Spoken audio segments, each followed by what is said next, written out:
another motherfucking recap of Real Housewives of Atlanta. So, how's everybody doing? Hope everyone's having a great week so far, okay?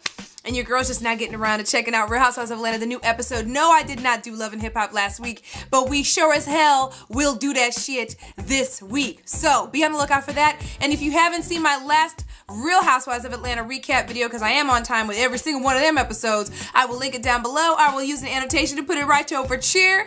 We had a couple of special guests in that particular recap, so make sure you check that out if you haven't already. And we gonna go ahead and get started. Let go. We start off with Miss Kenya Moore, who's up in some acrobatic studio getting some exercise in or whatever the fuck. Look, all the fuck I can pay attention to was the motherfucking buckshots that she got in her motherfucking ass. I swear she done put every bit of fat that she could have possibly transformed from her stomach and backside or whatever, titties, head, whatever the fuck, and threw that shit all up in her ass because that shit was looking straight up plump than a motherfucker. Anyway, her ass is gonna talk about some I am no stranger to having my legs upside down with my legs open. Bitch bad. If this motherfucker don't get on with that shit, man, look, this motherfucker was what? What was she, Miss Universe? Earth? World? Whatever the fuck. Either way, the motherfucker wore a crown at one point, but whatever. I digress, bitch. I digress. So Candy meets her over there, and while she's doing her whole acrobatic bullshit, the whole reason why she came over there was to, you know, get to the bottom of the whole, you know, Kenya Moore Apollo texting situation. Y'all notice the way Candy be talking and shit?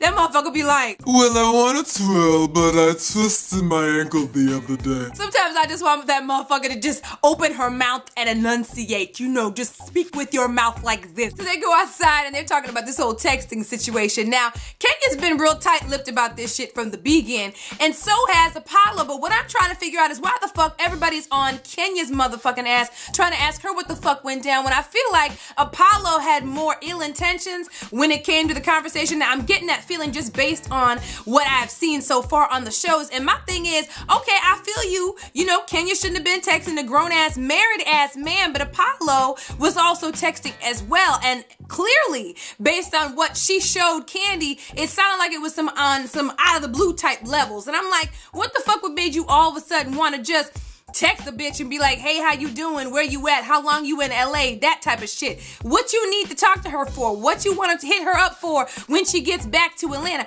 That's the kind of shit I'm trying to figure out. And how far that shit went, Lord knows. But just based on what Kenya showed Candy, it sounds like a conversation needs to be had with Apollo. And at that reunion, when Apollo was talking about some, if I would have pressed on you, you would have gave it to me or whatever the fuck bullshit he said in the reunion, that right there, my thing is, first and foremost, your motherfucking ass is married. So why the fuck, as a married grown-ass man, would you on national television make it a point to let Kenya, of all people, who's supposed to be irrelevant and not even someone you were trying to pursue at the time, why in the world would you feel it necessary to make sure you let that motherfucker know that, bitch, if I had pressed up on you, you would have given it to me. You would have given me, you know what I mean, that ass and shit. What's the point of bragging about that shit? So I have to say, I'm wondering what the fuck Apollo's intentions were too. Now, I'm not giving Kenya a pass by any stretch, but my shit is like this. Y'all talking about some Kenya, I need y'all to talk to Apollo too. Move on to Portia, okay, who's sitting down with her therapist or a therapist. We don't know if it's their therapist or her therapist per se, but it's the same therapist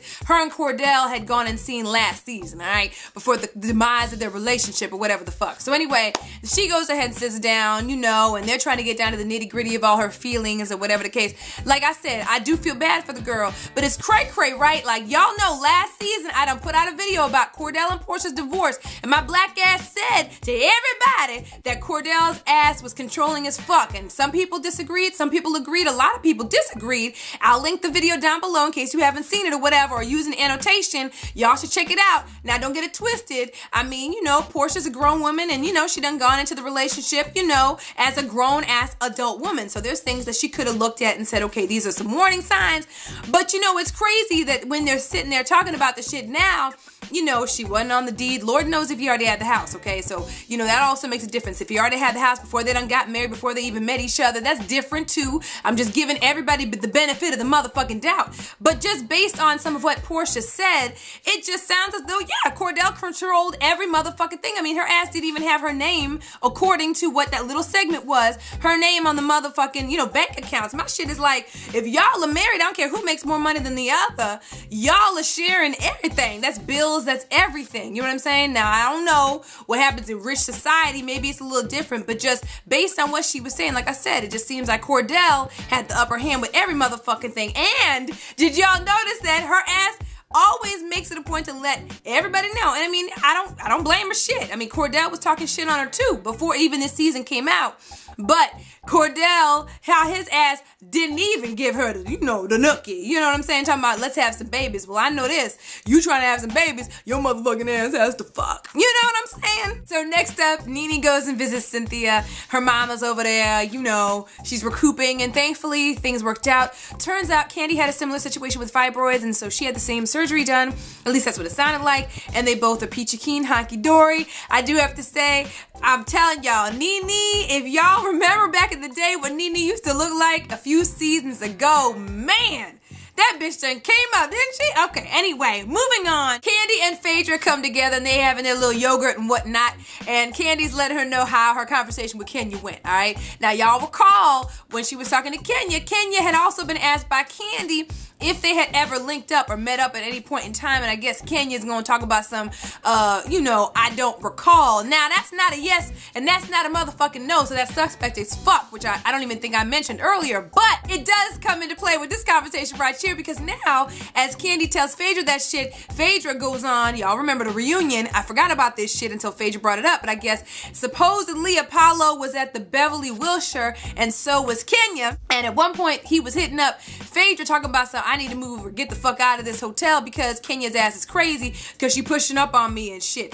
Now, here's my thing. Now, y'all see in this episode, this little particular scene, Phaedra's ride or die for Apollo's ass, talking about some, he don't want nobody with no scrambled eggs and whatnot, and whatever, he got a motherfucking this, that at home, whatever the fuck. My thing is this, at the end of the day, both of the motherfuckers were in the wrong, so if you let Apollo slide with that shit, but you gonna hold Kenya to that shit, at the end of the day, some hanky-panky bullshit was going on. Maybe they didn't do nothing physical, but something was going on between the two of them motherfuckers, and I'm wondering what it was that made Apollo all of a sudden need to call Phaedra talking about some, yeah, I need to get out the Beverly Wilshire, because that's on some bitch-ass shit. What man runs away from a motherfucking female? If your ass don't want to fuck with a bitch, then don't fuck with the bitch. Why the fuck do you need to move out of a motherfucking hotel? If the motherfucker's showing up to your motherfucking room and you don't feel comfortable with the shit, call security, do some other shit, but you gonna move out the motherfucking hotel to try to get away from a motherfucking bitch? That's suspect and bitch ass as hell. Next scene is Cynthia with her child. Y'all know, ain't nobody care about that shit. I mean, it's loving, it's beautiful. Her daughter is adorable.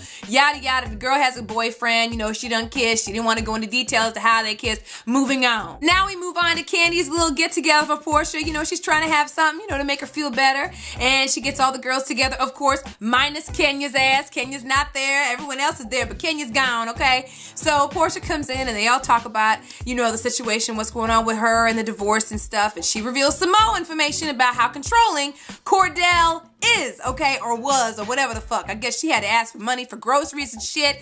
She felt like she was the oldest kid in the house. He wouldn't let her have family members over. Family members over, nigga? I mean, I understand if the family members were causing some detriment to your relationship, or they were some negative ass people, or whatever the fuck, but how you gonna keep her from having her sister over at the crib? Family members, nigga? That's some, I'm telling y'all, Cordell is a bitch ass motherfucker for her to not be able to have her sister over at her own house. And yeah, I know her ass's name wasn't on the motherfucking deed, but if y'all are married, that shit's y'all's collectively together. But anyway, turns out she ended up apologizing for having put up that facade, and that she appreciates all the young ladies and yada yada, all the cheesy shit. Nene goes and visits Miss Moore, okay, at her new temporary housing, and she had said she was gonna be staying in a little bit of a hotel situation for a little while. She tries to find her shit a place, and I thought that shit was suspect from the beginning, because my thing is this, if your motherfucking ass knew you were gonna move out that motherfucker from the beginning, your ass should have been looking for another motherfucking place to stay in the meantime, but it's whatever. So Nene goes goes and visits her ass at her little -2 star hotel or whatever, the motel or whatever the fuck she's staying at. And for somebody who talks about being so motherfucking fabulous and shit, it's gone with the wind and shit. Man, y'all saw that motherfucker? Like, I was like, bitch, if you don't twirl your ass out that motherfucking motel with the quickness, Nene gets her hooked up with her real estate agent or whatever. A couple of the real estate agents take them out to go, look at a couple places, and I guess this motherfucker on the way down to go and, look at the houses that the real estate agents have set up for her to look at and shit. She talking about she's supposed to be talking to or dating some other man, some man that's from Africa, whatever the fuck. Now, she gonna talk about how this motherfucker spoiling her ass and shit. But my thing is, why your man, if he's supposedly spoiling you and whoever the fuck he is, if he truly exists, if he's spoiling your motherfucking ass, why the fuck would he have you staying in a motherfucking roach motel while you trying to get yourself a new place? If he's spoiling you, I'm gonna need him to spoil your ass into a motherfucking shit, at least a Marriott, a Holiday Inn. I don't know what the fuck. Shit, you at some Motel 6 type shit. You know what I'm saying? So anyway, she sees some of the new places that these real estate agents or whatever are taking her to, and this motherfucking ass is gonna talk about how she is looking at a 4,000 square foot house and how she needs a 5,000 square foot motherfucking house, because that's just what fabulous people do. Bitch, have you gone and remembered where the fuck you stay at right the fuck now? Again, I say, when your ass decides to move to a Holiday Inn for your temporary housing as opposed to a Motel 6, you can tell me your motherfucking ass needs at least 2,000 square feet for a motherfucking house. I know y'all waiting to get to this part where Phaedra and Apollo have a little conversation, they're at dinner and shit. Now, the whole damn time these motherfuckers were talking, they were talking about the whole Kenya situation. Was I the only motherfucker tripping off the fact that every motherfucking time the shit got juicy and a motherfucker was talking, a nigga would say some shit or she would say some shit, a motherfucking waitress would walk the fuck up and hand them some kind of food or beverage or whatever the fuck, or take an order? I was like, if these motherfuckers don't let them talk, there was at least 10 waitresses, separate, completely different ass waitresses that kept walking up on the motherfucking scene. Did the producers not tell their ass to fall back and shit? What the fuck? Let them do what they supposed to do. Anyway, Phaedra approaches Apollo about the situation with Kenya, okay? And she's upset because Kenya's saying one thing and Apollo's still saying the other. My thing is this: Apollo, as much as you could sit here and just be like, I'm sorry, my bad, concede to your wife, because she's in the right on this shit. It was inappropriate as fuck for you to be texting some other motherfucker, being a married ass man. On top of the fact that he has completely disregarded that fact, this motherfucker gonna be like, he is totally not inappropriate, that his motherfucking ass is sick of talking about the shit, that he don't recall what the fuck kind of conversations they done had, that she should just chill out and lighten up about the situation. I wish a motherfucker would say some shit like that about this type of situation. Like, your motherfucking ass was in the wrong, Kenya's ass was in the wrong as well, but your ass is the married motherfucker. You should have clocked that bitch from the beginning and been like, bitch, this is not what we supposed to be doing right now. Now, I don't know who the fuck started the conversation, because both of the motherfuckers are saying neither one of them motherfuckers started conversation, so that's gonna be interesting to see what the fuck happens. But now, she goes on and asks him about the whole, Wilshire or whatever situation. And he's all stumbling over his words and shit like, I had met her when I had seen her at Wilshire, Y'all see the hesitation in his voice then? He was cocky than a motherfucker 5 seconds ago, but now he's talking about the Wilshire and he all hesitant and shit. Well, I had said I was gonna go. I had gone to the Wilshire and, she happened to go there too. Motherfucker, doesn't matter. What the fuck were y'all doing in close proximity enough for you to feel threatened that she's gonna do something to the point where you had to leave the motherfucking hotel? Like, again, I say, what non-bitch ass nigga does that shit? Who runs away from a bitch? If you don't want the bitch around you, then stay away from the fucking bitch. I'm just saying. In that conversation, I'm just saying, like, were y'all not annoyed as fuck with Apollo sitting there looking at him, number one, stumbling over his words, but then on top of that, he gonna try to throw it right back on Phaedra and try to make it seem like she's blowing things out of proportion. He's sick of talking about this shit, and he's all smiling and shit, like, lighten up. I was like, nigga, I wish you would tell me to lighten up about some shit about this, but yeah. At the end of the day, both the motherfuckers have something to hide. Both the motherfuckers are lying through their teeth. One is blaming the other, saying, I didn't start nothing, she done started it, I never saw them, I don't recall. All kinds of bullshit, but it's obvious that something had to have gone down for them both to be completely blaming each other and acting all witcher way every time they get asked about the situation to begin with. So Phaedra's all ticked off, they drive off, and of course, in front of the camera, she trying to be all cool, calm, and collected, but when they drive off in their little BMW, she gonna be like, why you gotta talk to the bitch? Now she getting all ratchet with the shit. You know what I'm saying? So anyway, It's going to be interesting because this next episode is going to be where I think this next episode is going to be Candy's mom is going to get in Todd's ass.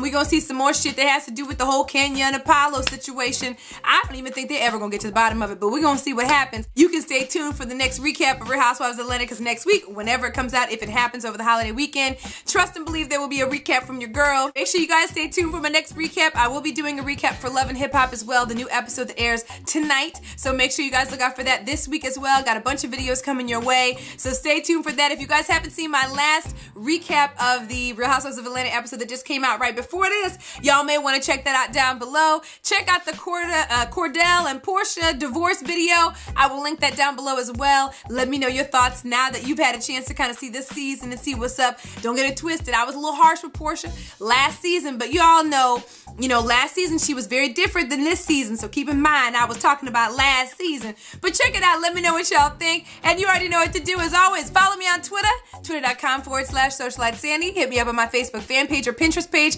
Those links are down below. Hit me up on my blog, TheSocialiteLife.blogspot.com, and hit me up on Instagram at SocialiteSandy. And y'all already know I love y'all. And I will see y'all in the next video. Love y'all. Bye. You know, Nene was getting married. She had a lot going on. And then Kenya's going to talk about, so Nene going to prance.